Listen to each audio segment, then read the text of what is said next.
ఊహించని ట్విస్ట్. రేవంత్ కి సీతక్క తొలి సవాల్. ఐఏఎస్ అధికారి స్మితా సభర్వాల్ విషయంలో పలు ఊహాగానాలు వినిపిస్తున్నాయి.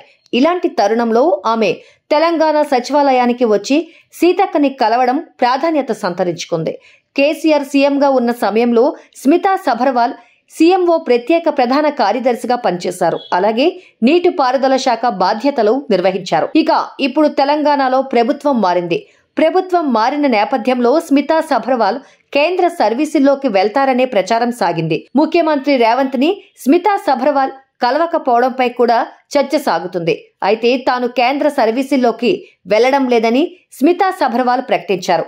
తెలంగాణ రాష్ట్రంలోనే తన సేవలను కొనసాగిస్తానని ప్రకటించారు. ఈ క్రమంలోనే సీతక్కతో భేటీ అయ్యారు.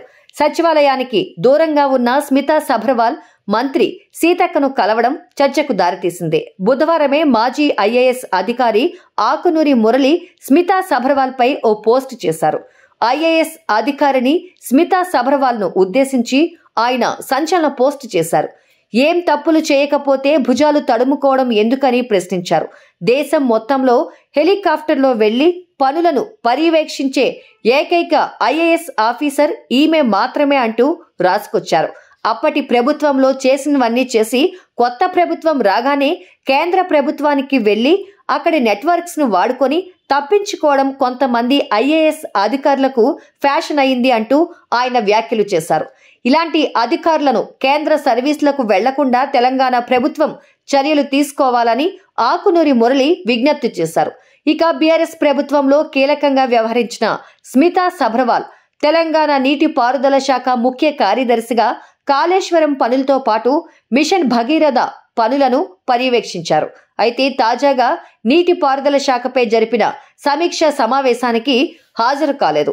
కాళేశ్వరం మిషన్ భగీరథ ప్రాజెక్టుల్లో జరిగిన అవినీతి అక్రమాలలో అధికారులకు వాటా ఉందని గతంలో కాంగ్రెస్ నేతలు ఆరోపించిన నేపథ్యంలో స్మితా సభర్వాల్ కొత్త ప్రభుత్వానికి దూరంగా ఉంటున్నారనే టాక్ ఉంది.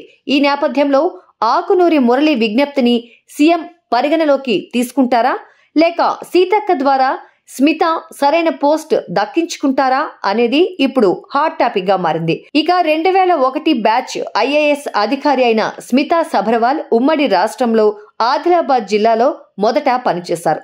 చిత్తూరు జిల్లా అసిస్టెంట్ కలెక్టర్ గాను పనిచేశారు. ఆ తర్వాత గ్రామీణాభివృద్ధి శాఖ ప్రాజెక్ట్ డైరెక్టర్ గా పనిచేశారు. కడపలో ప్రాజెక్ట్ డైరెక్టర్ గా పనిచేశారు. వరంగల్ మున్సిపల్ కార్పొరేషన్ కమిషనర్ గాను పనిచేశారు. విశాఖపట్నంలో వాణిజ్య పన్ను శాఖ డిప్యూటీ కమిషనర్ గా పనిచేశారు. కర్నూలు జాయింట్ కలెక్టర్ గా, ఆ తర్వాత హైదరాబాద్ జాయింట్ కలెక్టర్ గా పనిచేశారు. 2010లో కరీంనగర్ కలెక్టర్ గా పనిచేశారు. ఆ తర్వాత మెదక్ జిల్లా కలెక్టర్ గాను విధులు నిర్వహించారు. మెదక్ జిల్లా కలెక్టర్ గా ఉన్న సమయంలో స్మితా సభర్వాల్ చేపట్టిన కార్యక్రమాలు ఆమెకు మంచి గుర్తింపును తెచ్చాయి. ఆ తర్వాత కేసీఆర్ ఆమెని సీఎంఓ ఆఫీస్ కి ఆహ్వానించారు.